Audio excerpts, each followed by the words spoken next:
Hello and welcome to another video. Today I'm going to talk about the Knitter magazine issue 221.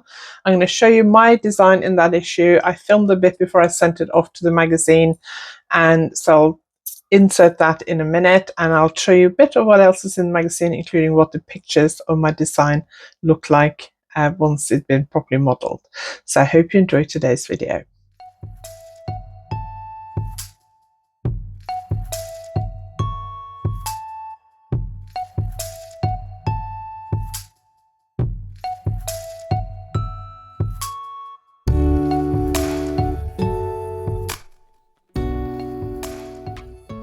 If you're new here, my name is Anniken. I design knitting patterns. I teach knitting workshops online and in person, and I sell yarn through our website, YarnAddict.co.uk. If you like this video, please give it a thumbs up, and if you haven't subscribed yet, please consider subscribing. My website's not open at the moment. It might be open by the time this video is out. I'm not sure when I'm putting this video out. I'm in Norway at the moment. I'm filming it in Norway. My website will reopen on the 5th of November, I think. It's the 3rd today. I'm going home on the 6th of November. So I'm filming this today, and it may not be out till Thursday, the day I'm travelling home. Unless I have time to film a podcast this week, then it might be out another day. I don't know. But I thought I'd just film it to get it done. So the Knitter issue 221, it's got like a sort of festive look to the front of it. The cover is quite festive. It's got some festive designs in it. Some of them aren't like super festive. So you can, like there's got a red jumper, but you can wear that anytime really. So those are some of the designs in it, and those are some of the designs in it. That's my design. So before I show you what else is in this issue, we'll go to the video I recorded before I sent the sample off, where I talk about the sample, and then I'll come back and show you what it looks like on model and what else is in this issue. So let's talk about this yarn first. I've used this yarn in so many designs for magazines and for West Yorkshire spinners themselves. I've used it for loads and loads of shawls, but I've also used it for garments, and it's a really lovely yarn to knit with. And 100 gram skein will make this huge shawl. If you want to smaller, you can stop earlier. You can do the edging after any repeat of the main chart. I can't remember how I labeled the charts now exactly, but let's talk about the construction of this shawl. So you start at the top here with just a few stitches, and if I remember, I'll try and link to a tutorial where I talk more about this kind of shawl construction, because it can be a bit confusing when you first do it for the first time. You just need to follow the instructions, and you will eventually see how the shape kind of works out. So you start up here with just a few stitches, and then you increase at the beginning and end of every right side row, and either side of this center, which starts out as a triangle. And then eventually, when you get to down about here, you will stop increasing for this center bit and just knit straight down. So you get this slight wedge in the center, and that creates a little bit of neck shaping at the back of the neck. And there's a different stitch pattern here compared to the sides. The side wings are the same on both sides. And this little bit of shaping up here does mean that this sits really nicely on your shoulders, and you have this really long wing, so you can wrap around the front, and you can attach this in quite a few different ways. So you can just loop it together. I forgot to find a shawl pin. I'm not sure where my shawl pins are because I haven't used them for such a long time. But you can just tie it together like that across your front, or you can also just wear it loose, obviously, or you can, I quite often wear these kind of shawls slightly off to one side, and then I throw one wing over one shoulder and then one over the other shoulder like that. It's not that easy to dress it on the dress form really. Let's try that again. So like that, and then that would be across like that, and I would normally attach that with a shawl pin.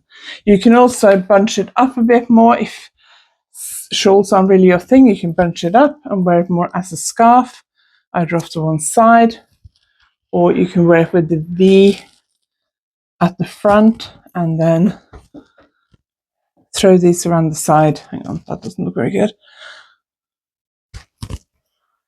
Bit like that. Lots of different ways you can wear this shawl. You can easily make this shawl a lot smaller if you want that. All you need to do is work it to the length you want it and then work the edging. You can work the edging after any repeat of the main pattern. So this is the edging. When you block it, you will pull these points out, and I use blocking wires. So I put a blocking wire through each of these points, but then I also pull them out and put a pin in it. Because I use blocking wires, I don't need to put a pin in every single point. If you don't use blocking wires, you need to put a pin in every single point. But because I use blocking wires, I don't have to. I just put a pin in about roughly every other one.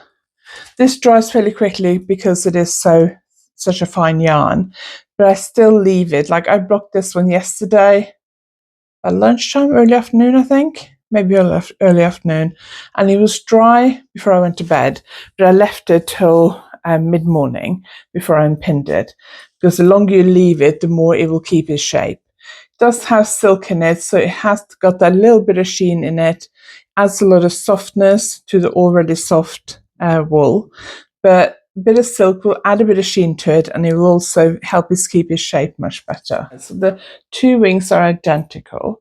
So you're knitting it from the top down. So you have these kind of like a trellis pattern with a little flower in the center, repeating all the way through the shawl, then like a sort of pointed edging at the end. Let's go back and see what else is in the magazine. Okay, so the knitter does the thing where they feature 4 of their designers, and one of them is me. I need to send them a new headshot because that's quite an old headshot, and I look different now. It's probably like 10 years old. It's when I wrote my first book. I had it done professionally by a local photographer. So the first design is this one, Hearthfire, I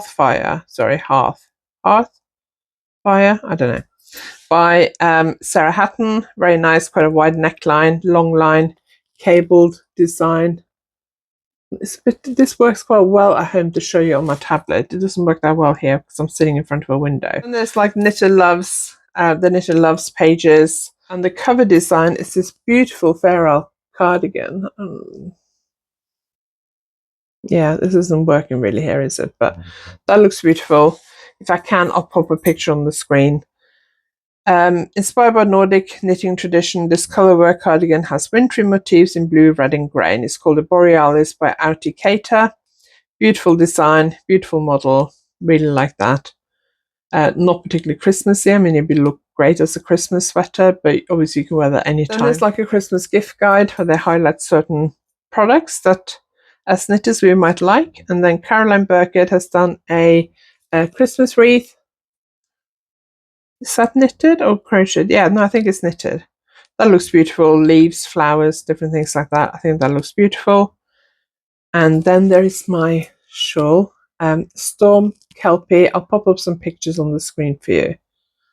Storm Kelpie. I didn't name it because I'm rubbish at naming things.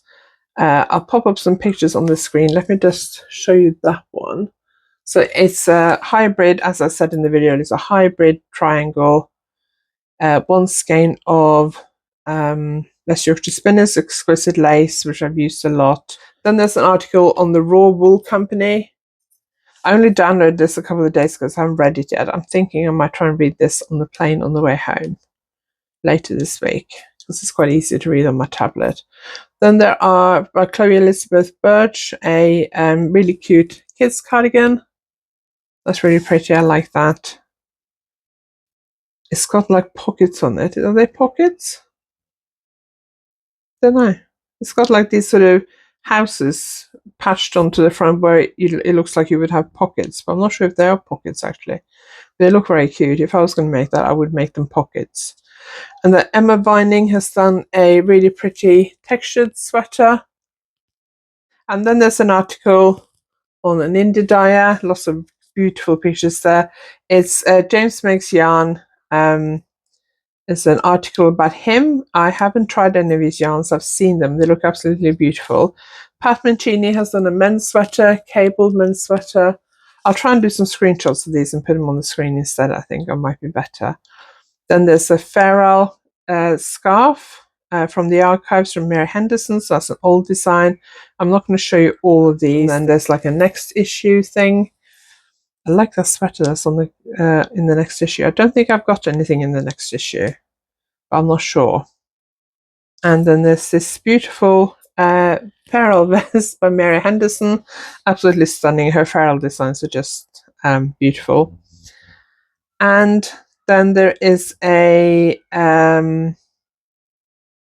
article on the art of colour. West Yorkshire Spinners' new British wool blend was inspired by William Morris, pioneering designer of the arts and crafts movement. I haven't tried their new sweater. I think I'm being commissioned to design something using their new yarn. The yarn hasn't arrived yet. So there are some absolutely stunning pictures to accompany this article. So that is it for this issue. Really nice issue. I'm going to make sure I've downloaded it on my tablet when I get on the plane on Thursday, so I can read it while I'm flying back to the UK. I don't always knit on the plane because sometimes if there's somebody sitting next to me, there's not a lot of space. So I do quite often try and read something instead. So I'm going to make sure I got my tablet charged up and have that downloaded so I can read it on the plane home, because I do really like it. Okay, let me know if you have seen this issue of The Knitter. It's in the shops in the UK now. I think it came out last week. I think probably my issue is waiting for me at home. Probably arrived like the day after I left or something, because I saw some people mentioning it online that their subscriber copies had arrived. So I expect it's waiting for me at home. Let me know if you have read it, if you've seen it, if you like it, if you'd like to look at any of the designs I showed you. In fact, I'm going to finish this now. Thank you very much for watching. I really appreciate it. If you like this video, give it a thumbs up. If you haven't subscribed yet, please consider subscribing. And I will see you next time. And next video, I will be back in the UK.